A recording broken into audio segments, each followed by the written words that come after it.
Estudo Bíblico, Jeremias 34, capítulo 34, 1 a 36, verso 32.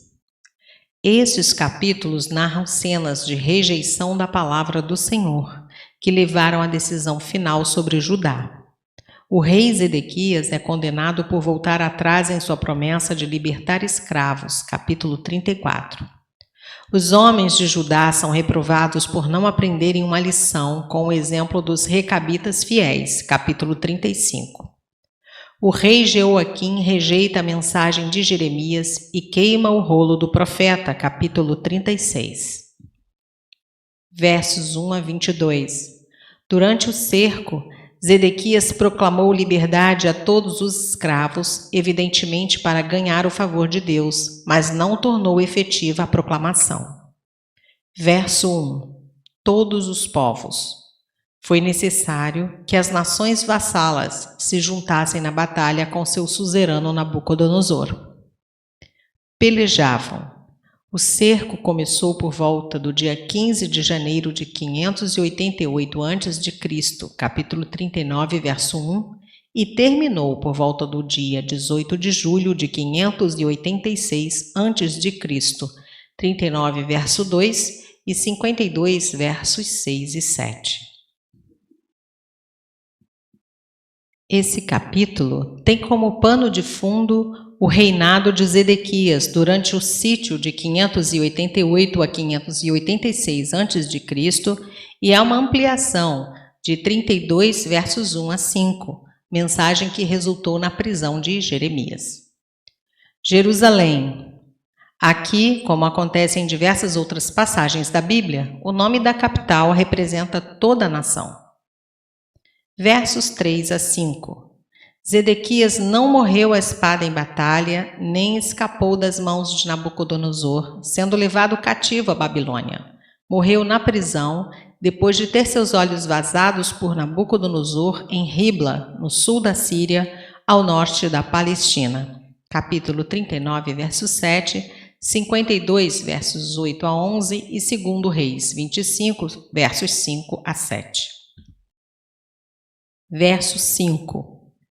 Essas palavras da profecia não parecem ter sido cumpridas, tratando-se de promessas condicionais que dependiam da submissão do rei à Babilônia. Uma vez que Zedequias se recusou a obedecer, o seu fim foi pior. Queimarão perfumes. Nas cerimônias honoríficas eram queimadas especiarias. Verso 7. Laquis.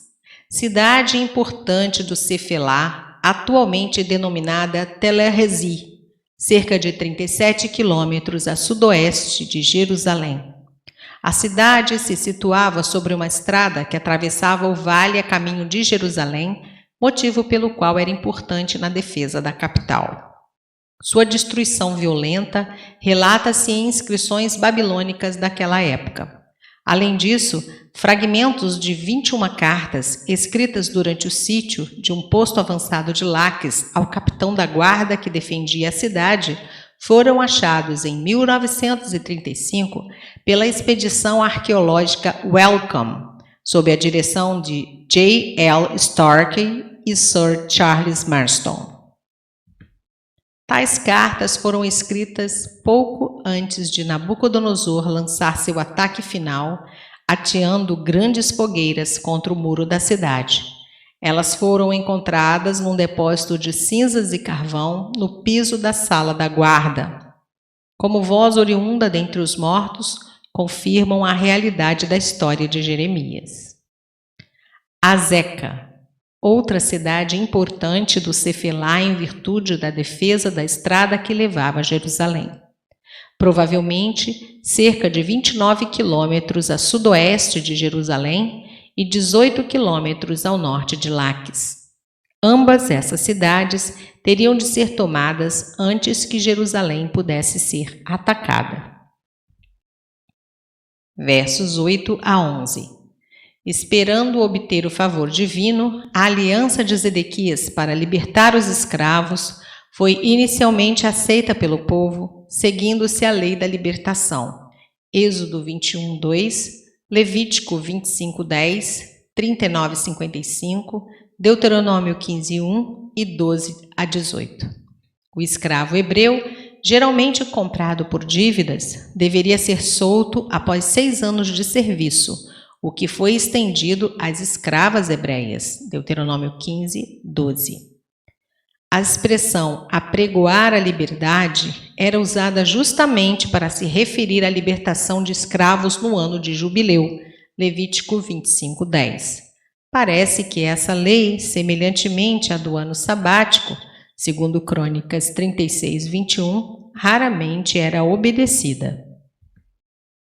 Numa onda de arrependimento, todos os escravos comprados há mais de 6 anos foram libertos. Provavelmente, com a cidade agora sob o cerco, os escravos eram um peso econômico e os proprietários eram incapazes de alimentá-los. Entretanto, o exército babilônico se afastou para defrontar-se com um aliado de Judá que se aproximava, o exército do faraó. Capítulo 37, versos 5 a 11. Nesse momento, quando o perigo do cerco foi aliviado, os senhores de escravos renunciaram seu voto solene e incorreram na ira de Jeová contra eles, apoderando-se de seus escravos novamente. Verso 11. Se arrependeram. O pecador se arrepende de fazer o bem. Versos 15 e 16. Estes 2 versículos retratam perfeitamente a inconstância de Judá. Verso 16. Profanastes. Renegaram seu solene voto feito a Jeová no templo. Verso 15. Profanando assim o seu nome. Deixados à vontade. Literalmente, segundo sua alma. Ao escravo era dado pela lei o direito de escolher entre ser liberto ou permanecer como escravo de seu senhor no fim do tempo prescrito de 6 anos de serviço, quando a própria lei ordenava sua libertação. Verso 17. A retirada da graça de Deus nos deixaria nas mãos do maligno. Verso 18. Bezerro, 2 partes, passando, 2 porções. Uma cerimônia que ratificava simbolicamente o acordo em torno de um pacto, aliança. As partes contratantes passavam entre os pedaços divididos do animal, a vítima sacrificial, invocando sobre si mesmos uma sorte semelhante, se deixassem de cumprir as condições estipuladas. A frase sobre a feitura da aliança é literalmente cortar um pacto, o que possivelmente se refere ao costume acima. Ou seja, esse ritual é o que deve explicar o fato do verbo hebraico regularmente usado para fazer uma aliança significar literalmente cortar. Gênesis 15, versos 8 a 17, é a aliança mais notável desse tipo. Nota: o capítulo 34 nos mostra que até a sorte dos reis depende de sua obediência à vontade de Deus, versos 1 a 5, e que esta vontade deve imperar nas leis cívicas da nação, versos 8 a 11.